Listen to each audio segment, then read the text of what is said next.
once one of Hollywood's highest-paid actors.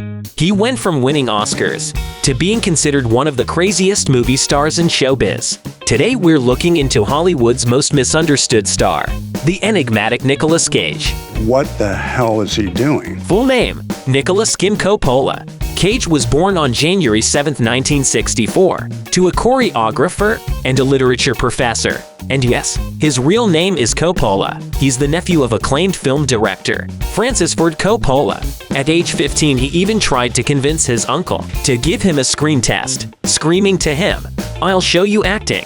But all he got in response was an awkward silence in the car. Maybe because at this point his uncle had already directed some pretty big names, such as Marlon Brando, Al Pacino, Gene Hackman, and Robert De Niro. Brimming with ambition, he dropped out of high school at 16, setting off on a path towards an acting career that would leave a lasting impression. And to mark this milestone, he decided to shed his birth name and embrace the moniker Nicolas Cage, a deliberate move to carve out his unique identity, separate from his famous uncle. The inspiration behind Cage? Well, it's a heartfelt nod to the beloved comic book superhero, Luke Cage. Cage kicked off his career in the realm of teenage comedies, making his debut in the classic Fast Times at Ridgemont High, which also starred Sean Penn.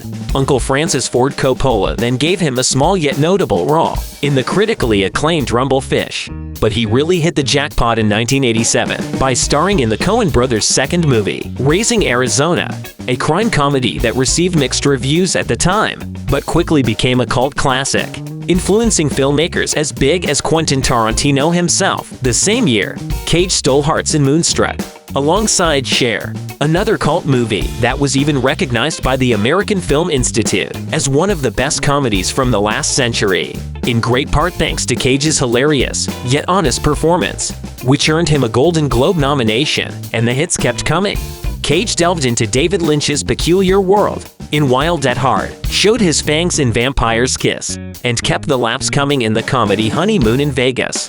In 1994, Cage was already commanding a hefty price tag of around $4 million per film. However, when offered the role of Ben Sanderson in Mike Figgis Leaving Las Vegas in 1995, he decided to take a leap of faith. Despite the comparatively modest paycheck of $240,000, Cage recognized the sheer power and depth of the character, and boy, did it pay off.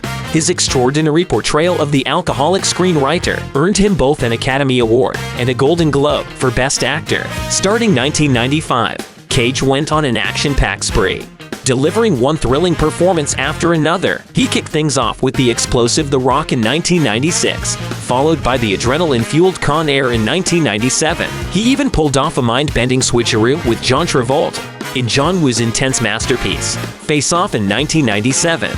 Rumor has it that Cage's passion for high-octane stunts earned him a jaw-dropping $20 million paycheck for the action-packed extravaganza Gone in 60 Seconds. Okay, let's run. Where he shared the screen with the fierce Angelina Jolie.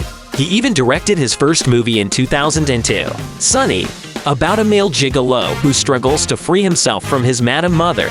However, the year 2007 marked a significant shift in Cage's career trajectory, with a string of films that failed to resonate with audiences and critics alike. The once glorious path of Nicolas Cage began to waver. Titles like Ghost Rider, Spirit of Vengeance, and Drive Angry struggled to capture the magic that had defined Cage's earlier successes.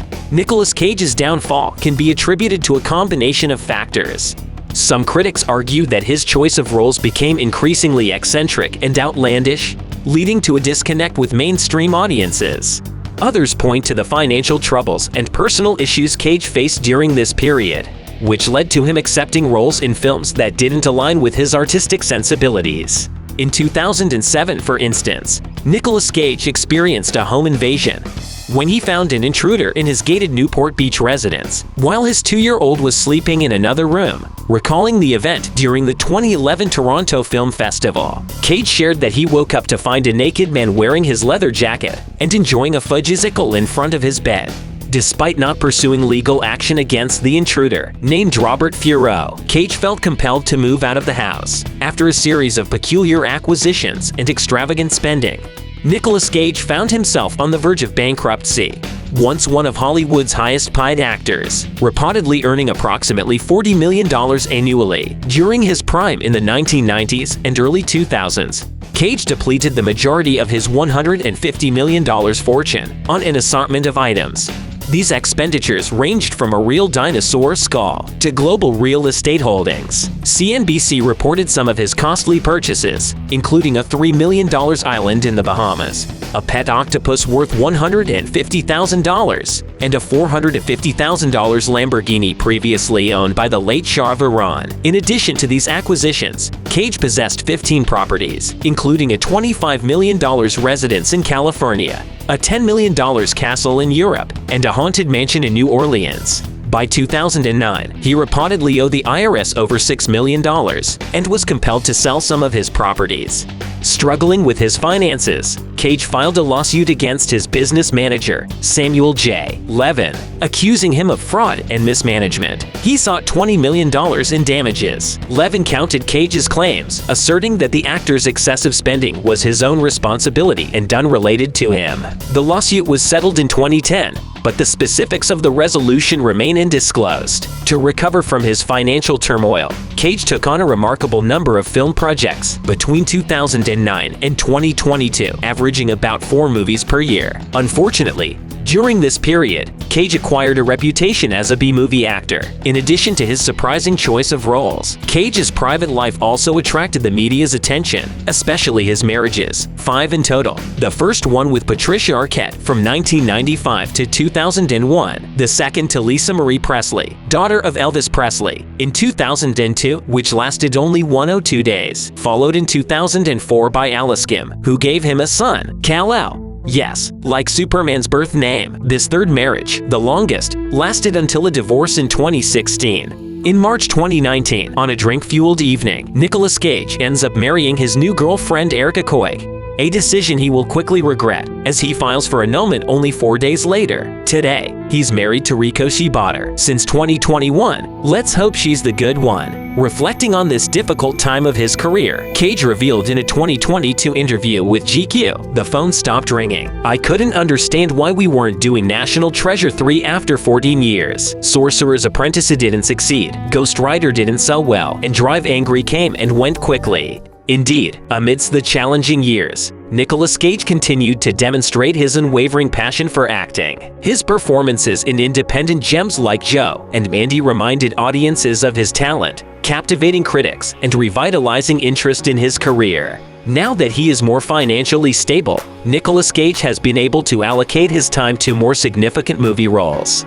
This includes his part in the critically acclaimed film Pig, released in 2021. Where his portrayal as a truffle forager garnered some of the most favorable reviews of his career.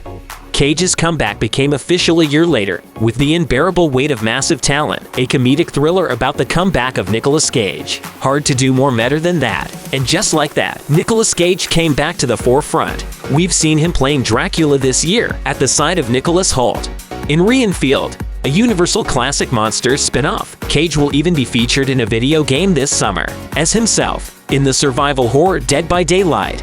Nicolas Cage's journey in Hollywood has been a roller coaster ride of highs and lows. From his early successes in cult classics like Raising Arizona and Moonstruck, to his later struggles with financial troubles and questionable film choices, Cage's career has been marked by both brilliance and turbulence. Despite the challenges, Cage's unwavering passion for acting remains evident in his performances. While his choices may have been unconventional at times, there is no denying his unique talent and enduring impact on the film industry. Nicolas Cage's story serves as a reminder that even the wildest of journeys can shape an actor's legacy.